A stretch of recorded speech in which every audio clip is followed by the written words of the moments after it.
Kia ora and welcome everybody to the Gender Justice Collective Q&A, where we put gender on the agenda this election.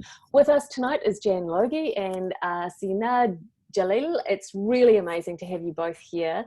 We have done a survey of over 3,500 women and non-binary people, and they've told us what they need and want from our elected representatives. Tonight, we're really excited to be able to ask you some of the questions that they have asked us.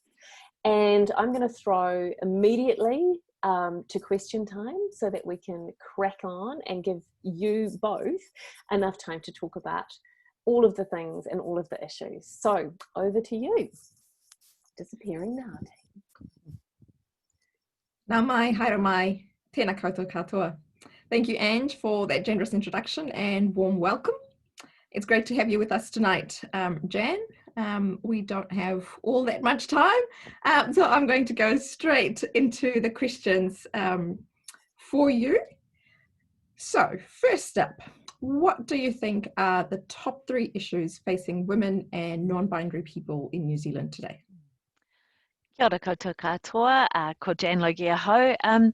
So I think the top 3 issues is our failure to address the diversity of women's needs in terms of women with disabilities, in terms of gender diversity, in terms of for Māori women, and the range in terms of ethnicity and age, and where we live and where we're situated, that our system has fundamentally failed to meet our diversity of needs. The second thing I think currently we really is quite central is thinking around income security, and that's whether you're in paid work or out of paid work, and that security to be able to have enough to sustain yourself and anybody that you're caring for as well. It feels like a pressing conversation at the moment. And the third thing for me, I think, has to be our continued really high levels of violence against women and trans and non-binary people as well. Thank you. Quite a few things in there that it went meta on through the course of our session today. You know, around the sort of the intersectionalities that arise from the sort of the different dimensions of diversity that we each represent, the economic impact, and then around domestic and sexual violence. In terms of the economic impact, I mean, there's no escaping COVID-19, and we know that the impact of COVID has been much stronger on women and women losing employment than men. So, we are also aware that a recent request by your colleague, Julian Genter, for Treasury to apply a gender lens to budget allocation was denied, and which is very disappointing. So what will the Green Party do to push hard for this next time around? And if I dare say, perhaps pushing it as hard as the Green School, maybe. Oh, nice. Well, I would say that so there's 2 things around this, and I do also just want to point out that in terms of, we know that 9 out of 10 of the jobs that have been lost when it was measured were women's jobs, that also evidence has shown us that the most unstable jobs and areas that are losing jobs, 66% of those are jobs where Māori are likely to be in, and even more where rangatahi are likely to be working. So this is one of those issues that it's not all women. If you're in a senior position, actually you're likely to probably be quite protected, but it is those people-facing jobs within hospitality, tourism, and the community that have been profoundly affected. And we are going to need to bring this into, if we're lucky enough to get the numbers after the election to be negotiating, then it's our duty to really push, just as it is to get action on climate change. It's to push for a recovery that reduces embedded inequality rather than increasing it. Yeah, thank you. Particularly interested around, you raised the disproportionate impact on wahine Māori. Mm-hmm. Could you talk to us a bit more about your plans in that space?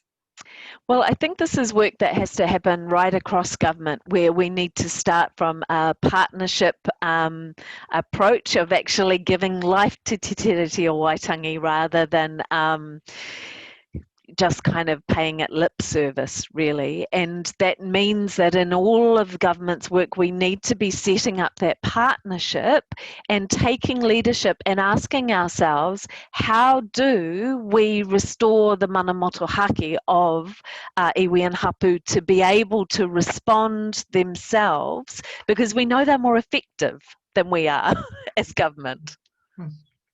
Yeah.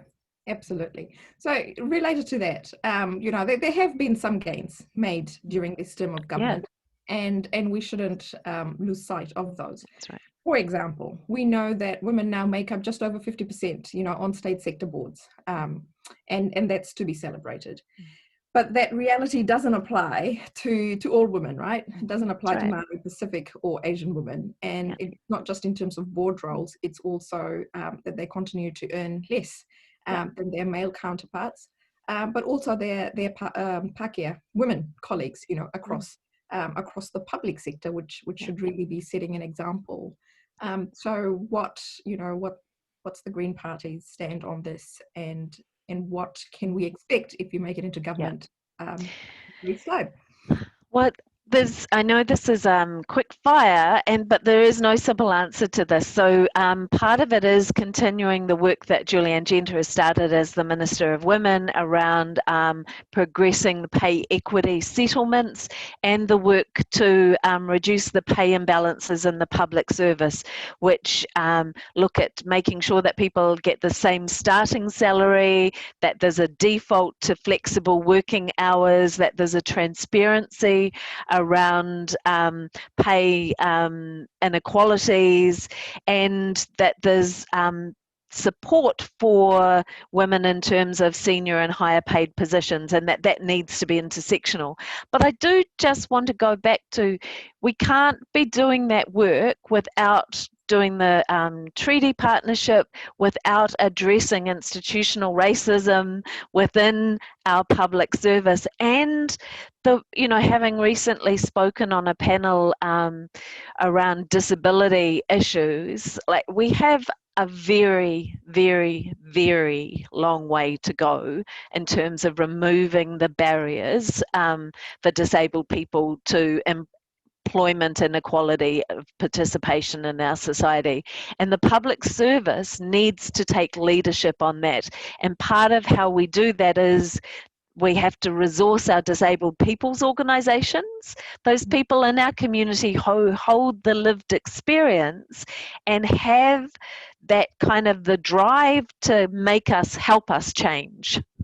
And we need to be resourcing them and giving them that role to help push us to go further. Thank you. Great. Glad you raised leadership. So if we think about, leadership at the highest level in the country, the percentage of women in cabinet, has hovered around 30% for more than 20 years. Yeah. So do you think women should be, equally represented in the most senior levels of decision making in New Zealand? And what's your view on having some sort of commitment to increasing the number of women in cabinet, ideally to 50%? Well, the Greens, we're all there on this, and it's part of our party structures this term we've had 80%, I think, of our caucus have been women, and have helped bring up the number of women in Parliament. If we hadn't had that number, things wouldn't have been looking quite so good for our Parliament. And we have that reality because we value the contributions that haven't been the default for our system, because we don't think we're going to change our society to be able to include everyone if we just keep the same voices at the table. And that holds true for Cabinet.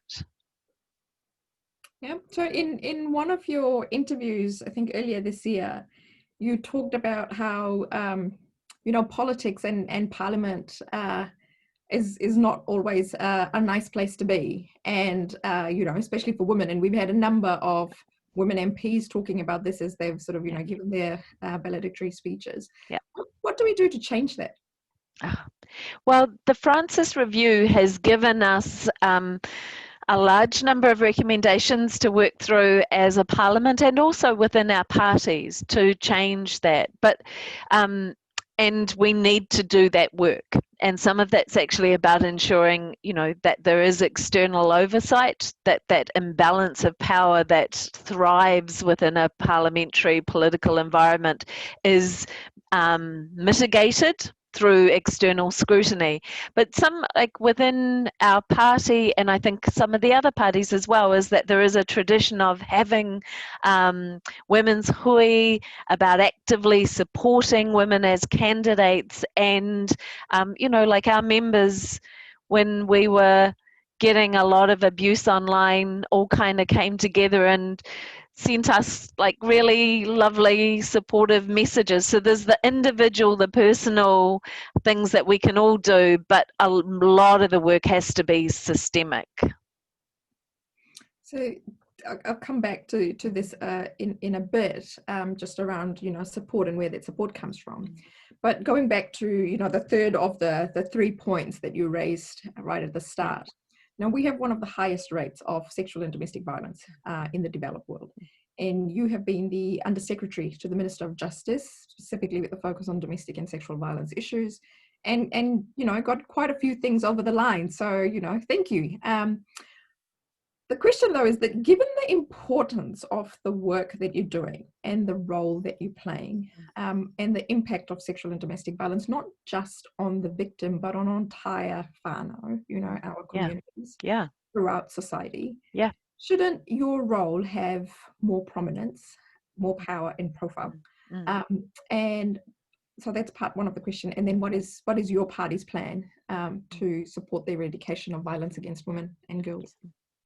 So the first part of that, shouldn't the position have more prominence and more seniority? I think I'd say in the first instance, it's the first time we've had this position in government. I think we're the only country in the world that has a position that is focused entirely on the work to end domestic and sexual violence. So, you know, I do think we've got to acknowledge and celebrate that. In terms of the seniority,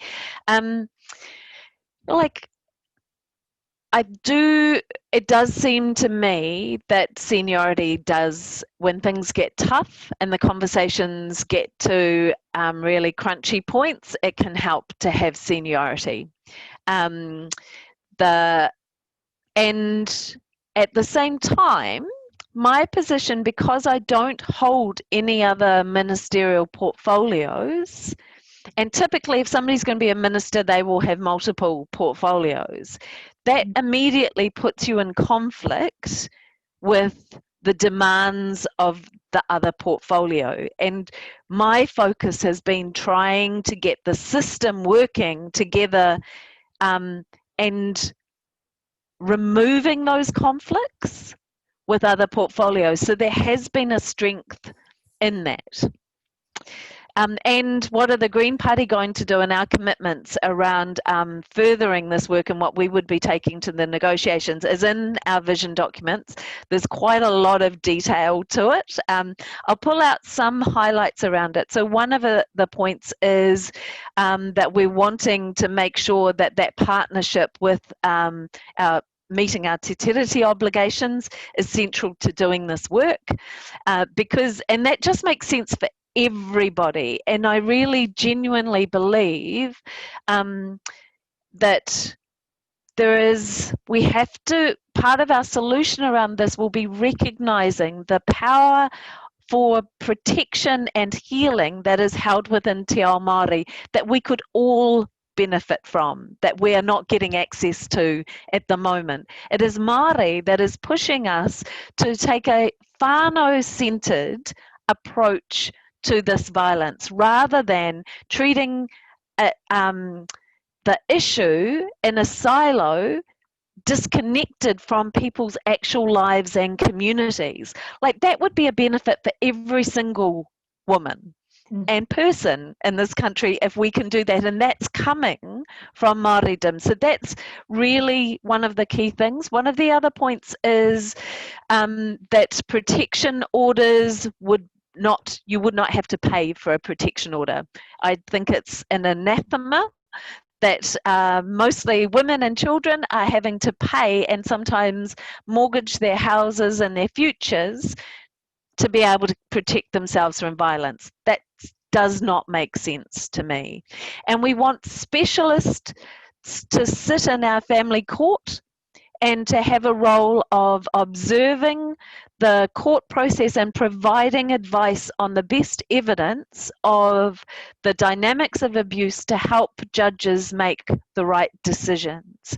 Because we are still hearing far too many deeply disturbing stories coming out of our family court, and it is a systemic problem. And I know that there's been a lot of goodwill and we've made changes in the legislation, but we have not nailed that problem, and that is something that has at least helped overseas.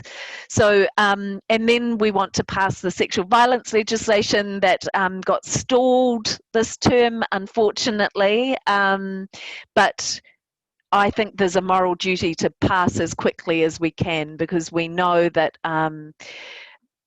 women and others who have experienced sexual violence aren't reporting, at least in part, because they don't want to go through our justice system, because so many people, when they do, say that they feel worse off at the end, and that the trauma of the process was as bad as the abuse itself.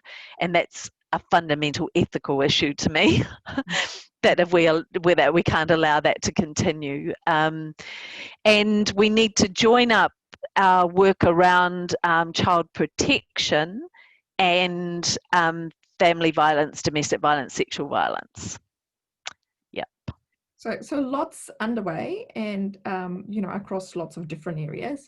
But one of the things you talked about is this siloed approach, right? And and particularly in terms of sort of who's at the table and who's not, when we're making those decisions, when we're coming up with those solutions. And one of the things that we often see is that, women's issues, whether that's, related to pay, whether that's related to violence or whatever it might be, more often than not, we find women sitting and talking to each other, as we are doing now. And the people missing, in this dialogue are men. As agents in gender equity, as agents, in change. And so, everything keeps falling back on women. So what is the Green Party's position on this in terms of what you are going to do to try and ensure the role of men in improving women's issues and looking at addressing those? Well, and I would say that actually in terms of the ministers who have been involved in this work this term, it's been pretty evenly split in terms of men and women. But that is at a political level. But part of the work that we need to do is that there are men asking to be part of the solution, who are doing this work in our communities at the moment. So Safe Men, Safe Families is one example. There's some really, and a lot within Tangata Whenua organisations, quite often there are more men who are part of this work as well. And I think not always, but more often. And so it is making those connections and giving more visibility and resource to that work. And that when we're engaging on the strategy, then it's clearly we need to be engaging with men as part of this. But those who are engaged and informed, so that we're not having to start the conversation and do all of the education, because it's true, not all men are up to speed on this, and some actually have some real investment in keeping things the same. Yeah, absolutely. Slightly different area of focus now. The Human Rights Commission's PRISM report, on the issues impacting people based on their sexual orientation, gender identity expression. all of that. So something that you noted that the government as a whole has sadly failed to do for our rainbow whānau and other marginalized communities. So, you know, what are your plans to address this? Yeah.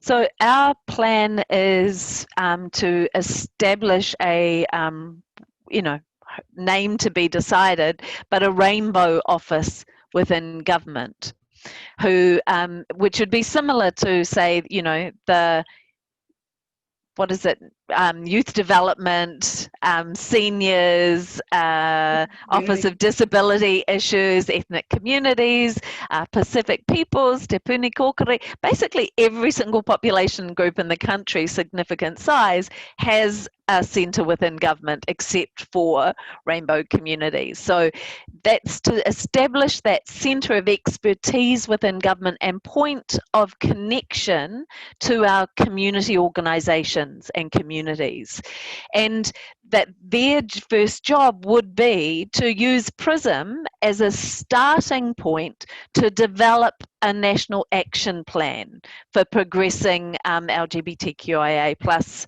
rights.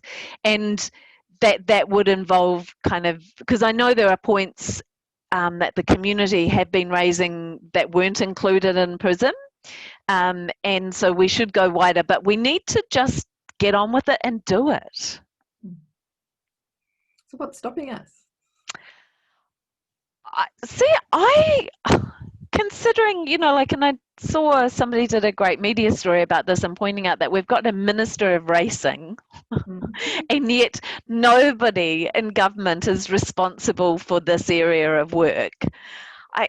It's ridiculous, but no other party has responded to say that they think this would be helpful or necessary. Every other party's gone, oh, actually government just needs to do it. We don't need another office. That's just more bureaucracy.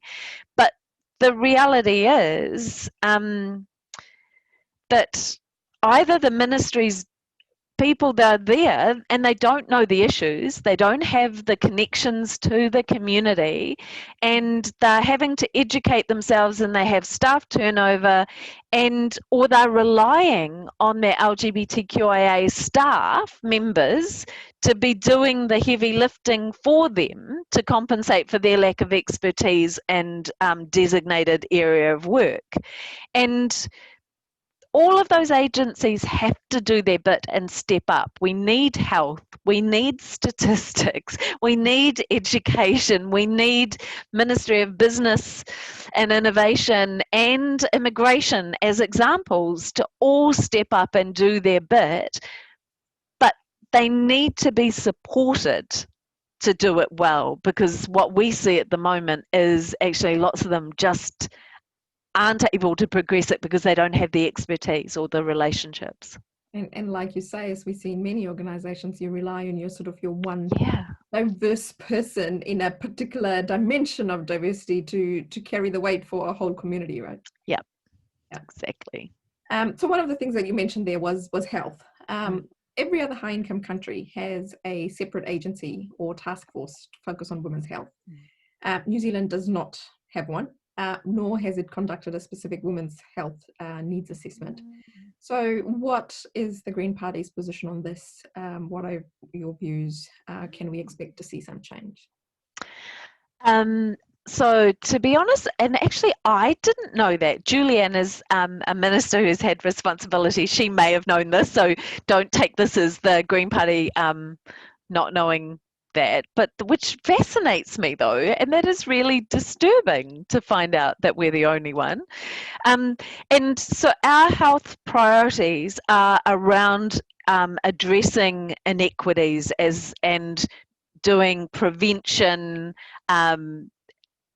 making sure that our system is focused around kind of prevention and positive health as the first step. So on that grounds, we'd be likely to support developing expertise and ring fence focus around gender within our health system. I would say that probably, I suspect our priority would be around the Māori Health Agency, because there was Māori health experts were calling for that, and those health inequalities are so significant, as well as us having clearly failing on our te tiriti obligations by the disparities that exist at the moment. Yeah. And related to that, what, if anything, is the Green Party doing to improve access to gender-affirming healthcare for gender diverse people, particularly non-binary people? Yeah. So the Minister Julianne Genter, that was, she managed to get, the first time in my memory, an increase in funding for gender affirming surgery, and has been doing a lot of work with the ministry to progress guidelines for access to healthcare right across the country. This is also one of those areas where the Greens would say that we need to go further and faster, and that the calls from the communities and conversations I've had is people are pleased that we're starting to make the progress, that the money at least is there. But, and I think this goes back to me to the need for the office, is that the implementation and getting that happening on the ground needs to be sped up somehow. Great. Last question, and very different from all the others. If you had to come up with a song lyric which best describes New Zealand women, what would you go with?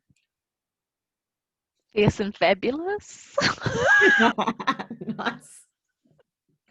Nice. Thank you very much for your time, Jan. I am now going to hand back to Angela to close for the evening. But thank you very much. Really enjoyed that conversation. Me too. Your very insightful responses. Thank you. Thanks so much. Yeah, thank you so much, Jan and Zana. It's been really interesting. Really great to hear all of the plans that the Green Party have around gender equity. The Gender Justice Collective, our vision is to make New Zealand the most gender equal country in the world. That's what we want. That's what we're striving for. As I said, we have got our report that we'll be launching in the next couple of days, and also the matrix where we have looked at all the different policies coming out of each of the parties this election and giving them a rating based on our survey results, and also whether they name us. And when we're talking about us, we're talking about women in the broadest sense, so that's non-binary, trans, wahine Māori, and we're also looking at, you know, does this benefit us, and how is this going to advance gender equity within our country? So really excited. Thank you again for your time, both of you. It's been really interesting. Good luck for the election, and yes, thank you again.